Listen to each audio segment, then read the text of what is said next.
Well, good afternoon. This is Raymond Dana, and thank you for joining me at Walking Between the Worlds. I know it's been a long time. I know I promised a summer class, so I'm here today to catch you up on what my life has been like for the summer. And what we're going to title today's little talk is The Universe Has Your Back. So, first of all, business before pleasure, business before information and magic and interesting things. I am going to do a class. It will be a fall series. It will be 5 weeks long and it will begin September 10th. I will talk more about it at the end of my chat today. I'm here, I'm with you, and I'm bringing good and new information for you to play with and explore. Meanwhile, so back in the summer, when I was about to do that other series, things took a very interesting turn. So I went to visit my daughter in Nevada, and just a few days before I left, I got a call that she was not feeling well. And she happened to be at Lake Tahoe, which is about 90 minutes from where she lives. And where she lives really doesn't have much access to emergency care, right? If she really had something wrong, she would have to be flown to another location. So she was lucky because she thought that what she was having was a gallbladder issue. Years ago, she had a gallstone. Anyway, her stomach hurt. She went to the emergency room. Thankfully, it was one of the best rated hospitals in the country. They took her immediately, and she had pancreatitis, very severe pancreatitis. In fact, she was in ICU for 5 days and nearly died. So the good news in that is that the universe had her back. She happened to be in a location, not in the middle of her little town, where she wouldn't have gotten care right away, and maybe not gotten the proper care for at least another day, and she was dangerously ill. So she was in the right place at the right time and listened to her instinct that said, I don't know what this is, let me go right now. So I flew out. I spent a couple of days with my granddaughter while my daughter was still in the hospital. And the good news, again, the universe has your back. My trip was already planned, so I got there in time to take some of the burden off her to be with my granddaughter. And when she got home from the hospital, help her with some meals and help show her husband how to cook for her now that she needed special food. Again, the universe has your back. She already had plans for her mother-in-law coming to visit after I came out. So 2 days after I came back to Ohio and brought my granddaughter with me so my daughter could continue to recover, her mother-in-law came and also was a good assist in helping out a bit.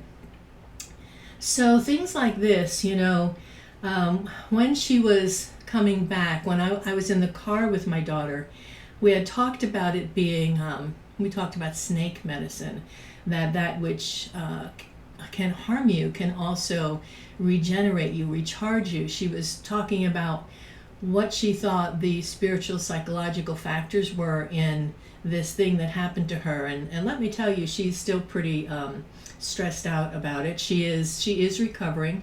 She's recovering well. She's no longer in danger. And she still, is kind of anxious about the experience because, well, frankly, she almost died. But one of the interesting things about this experience is that after we talked about it being like snake medicine, like that which doesn't kill you makes you stronger, the poison or the fear can make you stronger. We were driving in the car. She was in the front seat, had her seat all the way back. Her husband was driving. I was holding her hand. And after about 20 minutes, she shifted and took her hand back and said, Mom, look at this. And she showed me that stuck to the palm of her hand were a little piece of snake skin. And she said, I can't even imagine how this got here. I said, you got me, but this is just a memo to be with this information and to stay in this conversation. So in the meantime, right, so then we got home, had a couple days of her to start to get her feet back under her a little bit. And when I brought my granddaughter back here to Ohio, the very first day that she was back, right, the second she got out the door to go explore, she went down to this little creek, and what she found was an entire freshly shed snakeskin. Amazing, incredible. And she said she didn't want to take it back with her and that I could have it to, put it on my altar. And I do have it, and it was quite remarkable that again, this is more of what happened around recognizing that this was some kind of regeneration for my daughter, some kind of meaningful move forward, even though it was terrible at the time it happened. So she's been sitting with that, and I've been sitting with that. And again, the universe has your back. Now, I was supposed to come back and pack up my things and look for a place to move in Oregon, closer to my daughter. Actually, it's much closer. When I got back, I was having a lot of pain in one of my knees, and within about a week, I couldn't walk on my leg. I could not walk on my knee. Couldn't put weight on it. Again, very long story short, I ended up discovering that I had not only a Baker's cyst, which is what they originally thought, but also a meniscus tear. It takes long to heal, very painful. And so I was sitting with that, like, what is going on? What's that about? Couldn't really look for a place in Oregon, couldn't travel, my house isn't packed up. The house that I've been living in for 9 years is going to be sold, so I'm supposed to be out by the end of October. And I thought, okay, what's this? What is going on here for me? So again, the universe had my back. This is a true story. I was thinking about how I needed, while my knee was doing so poorly, that I needed a bench for the shower and a walker and some other things that I went, aha. I years ago, when I had a car accident, I had all those things, and I loaned them to a friend of mine whose father was ailing after the accident, after I got well. So I was on a phone call with my doctor, setting up an appointment for an MRI. Anyway, I'm on a phone call with the doctor, and I'm thinking I need to call my friend and I need to check this out because I need these things and I need them now. So anyway, I get off that. Oh, by the way, we hadn't spoken to each other in 2 years. 2 years, mind you. So I hung up the phone. And with thinking I'm going to hobble into the bathroom and pee and then I'll call him, the phone rang in my hand, and it was him. And the first words I said was, "What on earth made you call me right now? My phone is in my hand. I was about to call you." And he said, "I don't know. It's been 2 years. I just had this strong ping like I needed to call you right now, and so I did." Okay. So I said, great, because this is what's going on for me. I have this injury. I need these things that I loaned you years ago back. I know his father had passed 2 years ago. And he said, oh, I don't have them. I gave them away. And so I thought, okay, then this connection is made for a different reason. So I said, well, tell me what's going on with you. Clearly, we're talking for a reason, and I was reaching out to you for help, so there's something here for me. So he's telling me about the property that he has and the houses on it, and his marriage and how it's going and this and that. Well, after just a few minutes of conversation, what I uncovered talking to him is that he has a house on the property that he was preparing for rental. That it has all the requirements that I was looking for in a property in Oregon or wherever I need, because I need to move out of here. I was told clearly I need a place with no steps while my knee rehabs. So he has a house. It's 1 floor. It's sufficiently large. It has hardwood floors, and he's willing to rent it to me for the same rent that I'm paying in this house here, which again is a long laundry list of things that I find marvelous and remarkable, and that I'm very grateful for. So the universe has my back.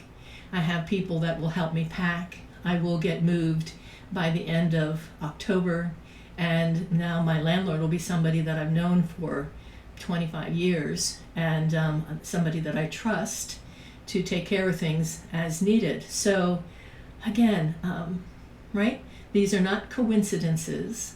These things happen because we hold fast, because I held fast to the image of what I wanted, even though I am not currently moving to Oregon this fall. I am moving into a place that fits exactly what I wanted. Oh, yes, and I left this out. When I was thinking about Oregon, I thought, okay, I also want a place. I live very close to Lake Erie here. I want a place that's near woods and water. Well, he's right up against the metro parks, so the house is quite literally on the edge of woods and water. I couldn't have asked for anything better, and it was, again, I'm very grateful for all of the players, guides, guardians, ancestors who have had a hand in helping maneuver this into place for me. So that's my short story. And I just want to say that despite the upsets that have occurred during this summer, that I am very happy and grateful for the way things have turned out, and for the wisdom to listen, to be able to listen to those deep instincts and intuitions. And I'm very grateful for all of whoever, all of the different players that had my back in these conversations, and had my daughter's back as well. So that's what I'm bringing to the table today, that, what we call magic is very real, and it has to do with being clear about things, and it has to do about listening to our intuition and being open to help when it's offered the way it's offered. There's my story for you. I hope you enjoyed it, and I hope you take something away from it, that there are always helping hands. Even when things are tough, there are always helping hands, and what you need to do is pay attention, and you can get what you need. All right, back to the upcoming class. It's called Being Human in a Living Universe, and it's going to be 5 weeks. It will begin on Tuesday, September 10th. And the way the class will go is, like always, it will be free here on YouTube. If you would like additional information, if you would like class notes and links to pertinent subjects, then you can go on my website where you will find this class. And there is a suggested fee of $45, but if you want that information and that fee is too much for you, there's a button there that's like a donate button. So you can pay what you can if you want that information, because what I need to send it to you, I need your email address. Okay, so the class will be very interesting. It's going to have some of these components of creating your own intent, creating your own magic. It will also include, of course, the energies of the fall, embracing letting go, how to raise energy without losing any energy, how to expend energy that is not your personal energy, which I think is very, very important, especially during difficult times. It will also include some techniques about how imagination sculpts reality, and practical things that you can do to shift beliefs and patterns and habits that may be sabotaging you, that may be in the way of you having what you want.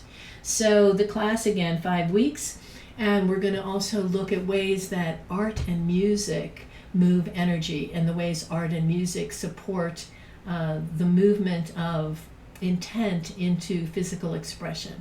So I think it will be entertaining for you. It'll certainly be entertaining for me. These classes always are. I get to research and play with very interesting things. I look forward to seeing you. Each class will absolutely come, of course, with a separate meditation. I will also, within a day or two, put up a meditation because, I'm behind in that, but I wanted this to go out so that you knew what was going on with me, and that we will be doing a class soon. I appreciate you for tuning in, and I hope you're having a marvelous day. In fact, I really hope that you can stop, look around you, find the beauty, even in the difficulties, and feel grateful. That's it for me for now. I will be talking to you soon, and thanks for tuning in to Walking Between the Worlds. Bye now.